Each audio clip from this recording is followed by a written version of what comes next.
My name doesn't matter. Actually, I'd rather you didn't know it.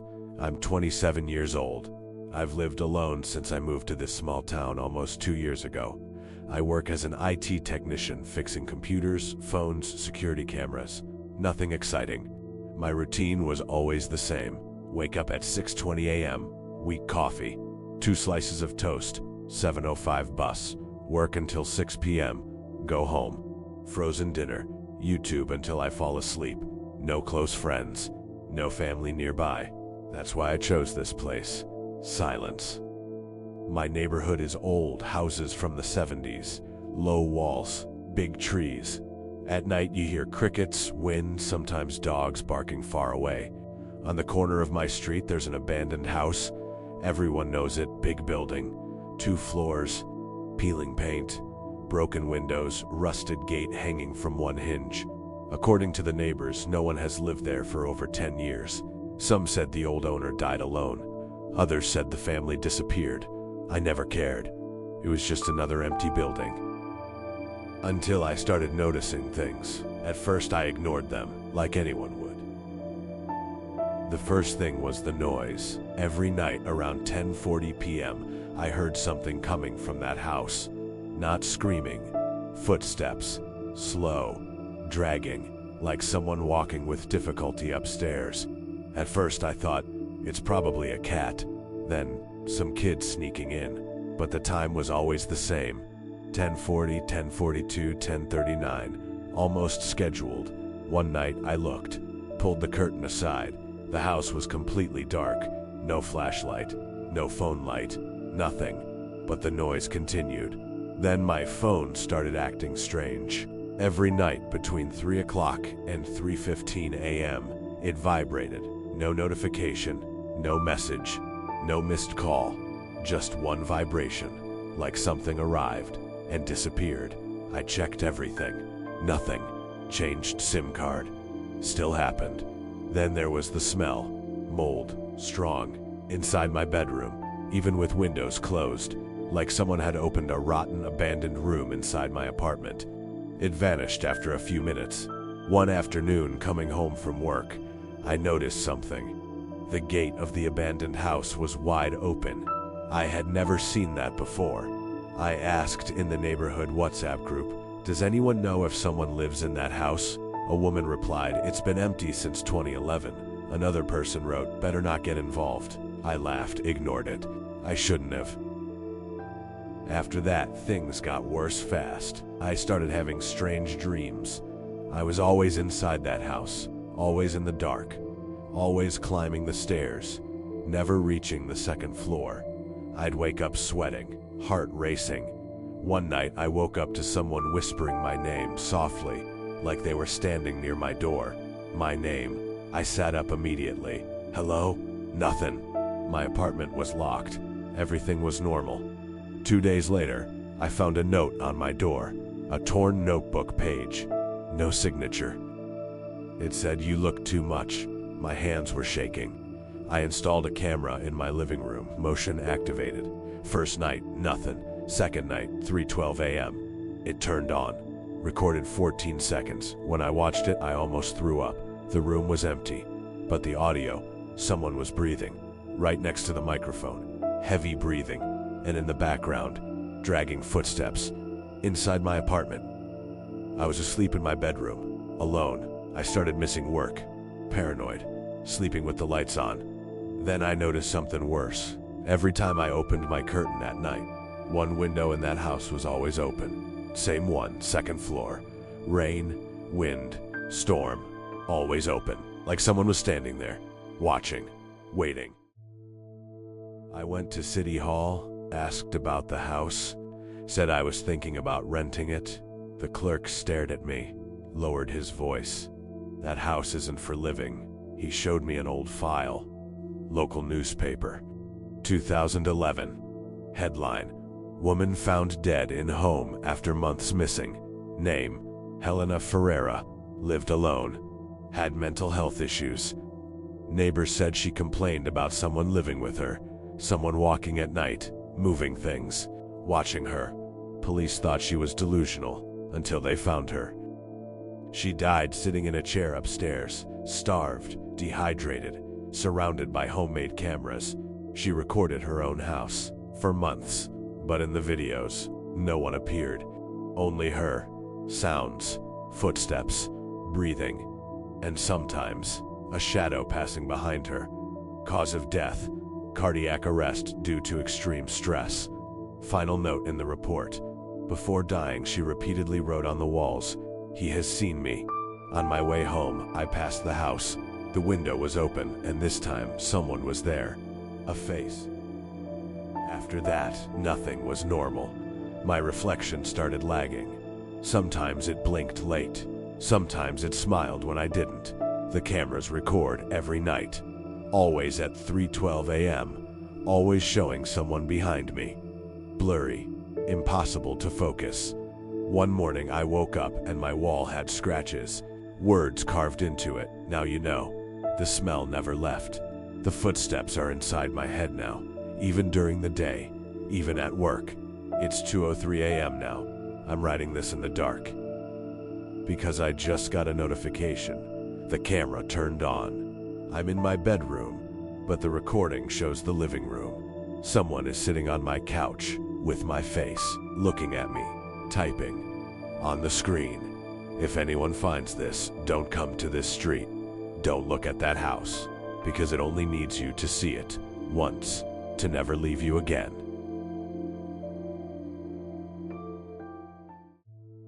I never planned to write this. I've always been the kind of person who keeps things to himself. I don't like drama. I don't like attention. I've always handled my problems alone. But now, I don't know what's real anymore. My name doesn't matter. I'm 24 years old. I've lived alone since I was 19. I left my parents' house too early, maybe. I wanted independence. I wanted to prove I could survive on my own. I live in an old apartment building from the 1980s, 3 floors, no elevator, narrow hallways, dim white lights. My apartment is 302, 1 bedroom, small living room, tiny kitchen, bathroom with cracked tiles. The rent is cheap, that's why I took it. I work as a night monitoring operator for a logistics company. I sit in a room full of screens, watching trucks, warehouses, gates. My shift starts at 10 p.m. and ends at 6 a.m. I'm paid to stay awake. And I do. Bad coffee, cold lights, broken air conditioning. I go home when the sun is rising. I always arrive between 6:30 and 6:45, same bus, same stop, same bakery. The baker calls me the night guy. My life used to be predictable, and I liked that. Until it wasn't. It started on a Tuesday, January 14th, light rain. I got home at 6:37 a.m. I took off my shoes at the door like always, and felt cold air. My bedroom window was wide open. I never leave it open. Never. I closed it, told myself I'd just forgotten. In the bathroom, the mirror was foggy. Normal, but there was a mark. A finger line, like someone had written something, and erased it. It bothered me. I ignored it.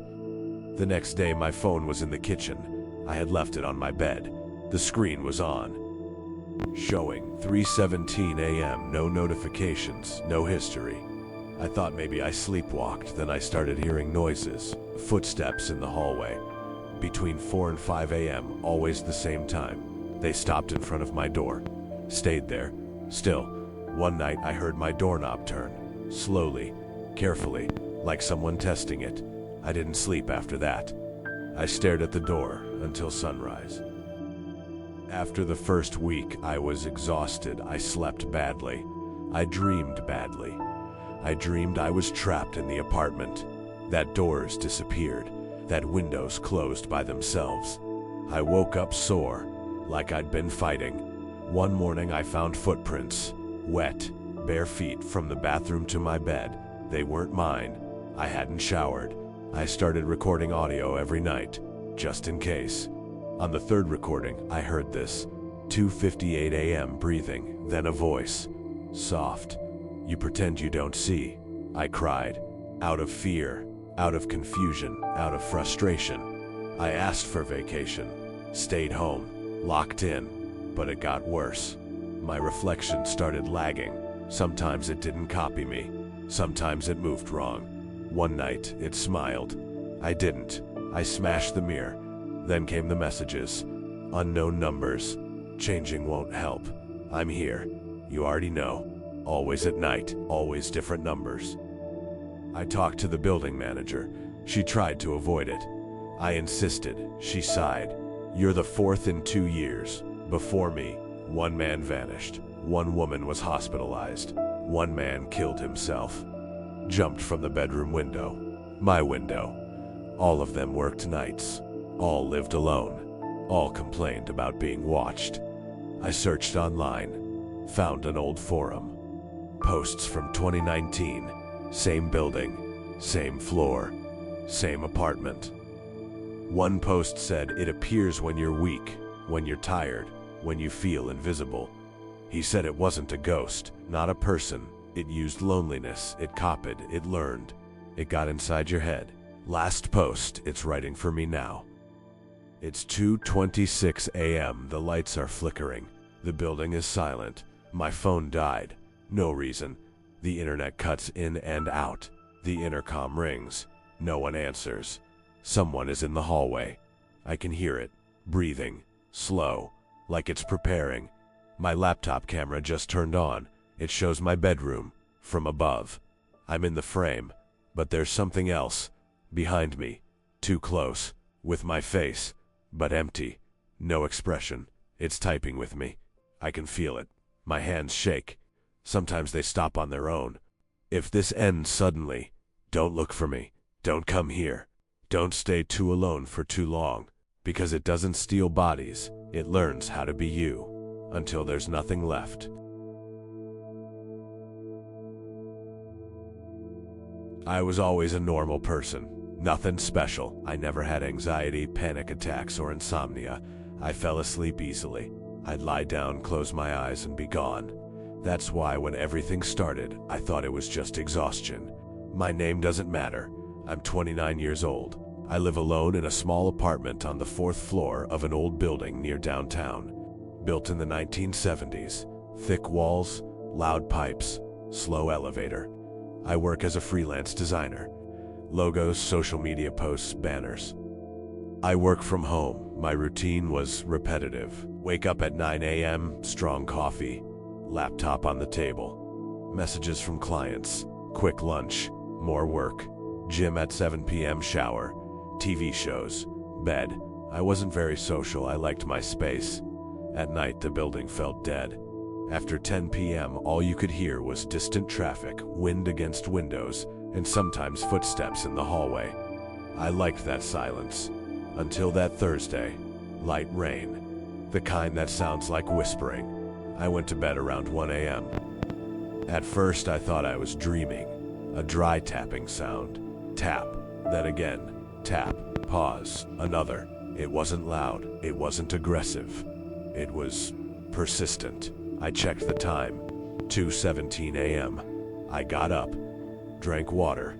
Used the bathroom. The sound stopped. Went back to bed. 5 minutes later. Tap. Tap. Tap. Now it felt closer. From the wall behind my bed. I pressed my ear to it. Nothing. When I moved away, it returned. The next night, same thing. Same time. Same wall. I started noticing other things. Doors I closed were slightly open. My chair was in a different position. The TV remote wasn't where I left it. Small things. Easy to dismiss. One night, my phone vibrated at 3:04 a.m. No notification, just vibration. I started writing everything down, like numbers could protect me. Tapping. Monday, 2:16. Tuesday, 2:18. Thursday, 2:17. Sunday, 2:19. Almost identical, like an alarm. After 2 weeks, I was destroyed. I barely slept, barely ate, barely worked. Every night, I waited. And it came. Always. One night, I recorded audio. When the sound started, I didn't move. I barely breathed. The next day, I listened. First the tapping, then breathing. Slow. Close. Like someone lying beside me. I felt sick. I started dreaming about the wall. It would swell, pulse, breathe, like something alive. I woke up drenched in sweat. The crack appeared on a Tuesday. Thin. Almost invisible. A week later, it was bigger. Like a dark vein. Sometimes it looked like it moved. I started hearing sounds during the day. Soft knocks, clicks, even with the TV on, even fully awake. I avoided my bedroom, worked in the living room, slept on the couch, but it followed me, always behind me, always from the same direction. I talked to the building manager. She tried to avoid me. I insisted. She finally told me. Years ago, another tenant complained about that wall. Said someone lived on the other side. Said it copied his voice. Learned his habits. He called the police, firefighters. No one found anything. Then he disappeared. When they entered his apartment, the wall was broken from the inside, like something had escaped, not entered. There were scratches and dried blood. Not much. I searched online, found an old blog, night logs, time records. Exactly like mine. His last entry said, "It doesn't want to kill me. It wants to learn how to be me." My crack matched the photos. Same shape, same height, same place. Today is Tuesday, 2:14 a.m. Silence. No tapping. No knocking. Nothing. The crack is open now. I can see darkness. Something is moving inside, like it's breathing. The sound isn't coming from the wall anymore. It's inside my head, like an echo. My phone vibrates. Message. Thank you for listening. Now I hear footsteps, not in the hallway, in my room, behind me. When I turn, there's nothing, just my reflection on the black TV screen. And it's smiling. I'm not... If this recording ends, it wasn't my choice. It learned everything. How I walk, how I talk, how I sleep, how I'm afraid. Now, all it has to do is leave.